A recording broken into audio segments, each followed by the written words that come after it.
Hello बच्चों, good morning. जैसा कि आप लोग त्रिभुज की 8वीं प्रमेय कंप्लीट कर लिया था कक्षा 10 की क्लास में, तो आज देखेंगे त्रिभुज की प्रश्नावली 8D। ठीक है, 8D से संबंधित सवाल जो कि पढ़ने जा रहे हैं। ठीक है, तो आज सीखेंगे। देखो, पहला क्वेश्चन जो कि लिखा है वह प्रमेय क्या सीखा था कि दो समरूप त्रिभुजों के क्षेत्रफलों का अनुपात उनकी संगत भुजाओं के वर्गों के अनुपात के बराबर होता था। ठीक है, तो आज उसी से संबंधित हम लोग सवाल सीखने जा रहे हैं, जैसा कि मनोहर रे यानी हर्षरूप शर्मा की किताब से पढ़ रहे हैं बच्चों हाई स्कूल की क्लास में। ठीक है, तो दो समरूप त्रिभुजों की भुजाएं 4:9 है, यानी संगत भुजाएं कितनी 4:9 है।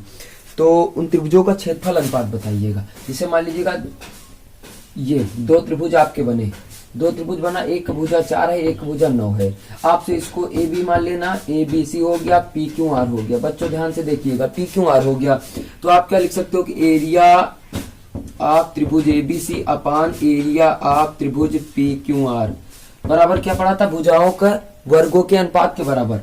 यानी भुजा कितनी हो जाएगी, ए बी का स्क्वायर क्या हो जाएगा, ए बी का स्क्वायर बटे पी क्यू का स्क्वायर। भुजा कितनी 4 का स्क्वायर बटे 9 का स्क्वायर, यानी कितना आ जाएगा 16/81। यानी अनुपात कितना मिल गया, 16:81। तो ये आपका ऑप्शन नंबर 4 सही है, यानी डी। बात समझ में आ गई बच्चों। तो इस प्रकार आगे वाला क्वेश्चन भी हम लोग देखेंगे। ठीक है, यही इस सवाल में यही करना है। ठीक है, जो हार्ड क्वेश्चन वो हम बताएंगे।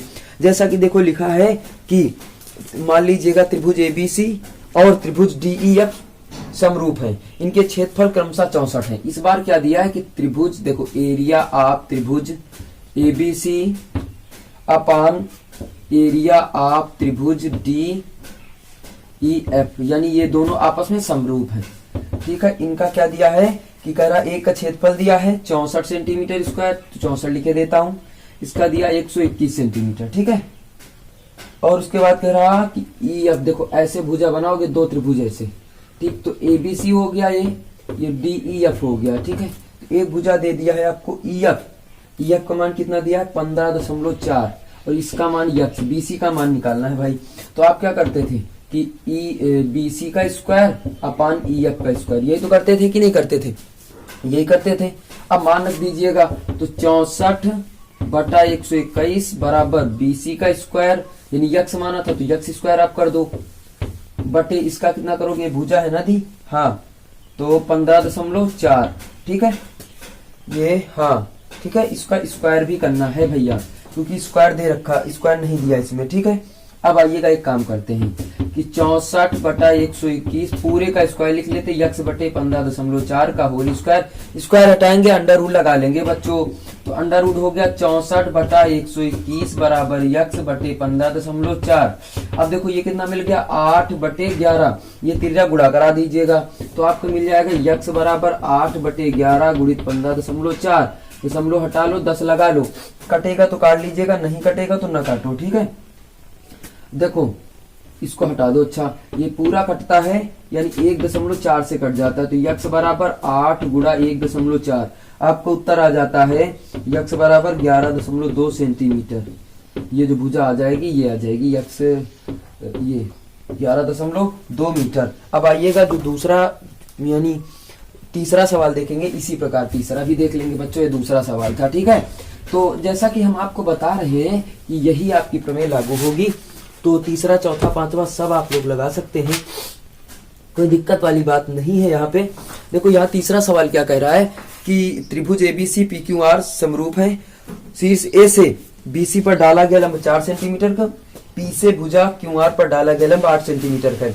तो अनुपात बताना है, तो कोई दिक्कत वाली बात नहीं है यहाँ पे। यहाँ पे क्या करना है कि ये त्रिभुज है, एक ये त्रिभुज है आपका। ठीक है, क्या कह रहा है एबीसी है, ये क्या है एबीसी, ये क्या है पी क्यू आर। यहां से एक लंब छोड़ा जाता है, यहां से एक लंब छोड़ा जाता है। ठीक, बीसी से डाला गया लंब 4 सेंटीमीटर की, यहाँ डी मान लो ये 4 सेंटीमीटर का है, ये 8 सेंटीमीटर का है। ठीक, यहाँ के यस दे दो। अब आप जानते हो कि जैसे एरिया आप निकालना, एरिया आप त्रिभुज एबीसी अपान एरिया आप त्रिभुज पी क्यू आर, तो आपको पता है कि शीर्ष लंब, बात तो वही होती थी कि नहीं होती थी, मैंने सालों कराया था पी एस का स्क्वायर, तो 4 का स्क्वायर रखेंगे यानी बटे 8 का स्क्वायर, तो 4 का 16, 8 का 64, 16 एक कम 16, 16 चौको 64, 1:4 आपका उत्तर बन गया बच्चों। बात समझ में आ गई। इस प्रकार से आगे वाला सवाल देखो, देखेंगे क्या कह रहा है कि दो समरूप त्रिभुजों की ऊंचाइयां 6 12 है, यानी ये 6 इस बार, ये 12 है, ठीक है। तो त्रिभुज का क्षेत्रफल, और त्रिभुज का क्षेत्रफल 20 वर्ग इकाई है। तो दूसरे क्षेत्रफल बताओ दूसरे त्रिभुज का। बड़ा आसान सा क्वेश्चन है भैया। तो देखो क्या लिखोगे कि एरिया ऑफ त्रिभुज ABC अपान एरिया ऑफ त्रिभुज PQR, ठीक है, बराबर AD का स्क्वायर बटे PS का स्क्वायर। एक का क्षेत्रफल दे रखा है 20, कितना दिया 20। दूसरे का आपसे पूछ रहा है, दूसरे का आपसे क्या करा, पूछ रहा है इसकी भुजा 6 का स्क्वायर बटे 12 का स्क्वायर, है ना। अब एक काम करते हैं, ये हो जाएगा 36 बटा 144। काट लो इसको, 36 से कम 36, 36 को 144 कट गया। 4 को यहाँ उठा लाओ, इसको यहाँ कर दो, तो 20 गुणा 4 आ जाएगा बराबर एरिया ऑफ त्रिभुज PQR आ जाएगा। तो आपका 20 चौक 80, यानी एरिया आप कितना आ गया आपका भैया, एरिया आप आ गया PQR बराबर 80 सेंटीमीटर स्क्वायर, ठीक है, वर्ग सेंटीमीटर कुछ भी लिख सकते हैं। चौथा नंबर एक क्वेश्चन था भैया। 5वां नंबर क्वेश्चन देखेंगे, बड़ा आसान सा क्वेश्चन है। देखो लिखा है दो समरूप त्रिभुजों की ऊंचाइयों वाले त्रिभुज के क्षेत्रफल 4:3 के अनुपात में, यदि पहले त्रिभुज का आधार 8 सेंटीमीटर है तो दूसरे त्रिभुज का आधार ज्ञात कीजिएगा। देखो आधार ज्ञात करना है आपको, वर्ग इस बार नहीं करना है, ठीक है भैया। आपसे क्या कह रहा कि जो त्रिभुज के क्षेत्रफल है 3:4 में है, त्रिभुज का क्षेत्रफल 3:4 में है। उसके बाद आपसे क्या कहा कि एक आधार मान लीजिएगा, एक का 8 सेंटीमीटर है, एक का QR मान लीजिएगा, इसका 8 सेंटीमीटर है, इसका कितना है QR ही है, ठीक है। अब आपसे देखो क्या करवा रहा, तिर्यक गुणा कर दीजिएगा। हाँ तिर्यक गुणा कर दीजिएगा फटाक से। रुको 1 मिनट, मैं देख लू एक बार कितना लिखा है।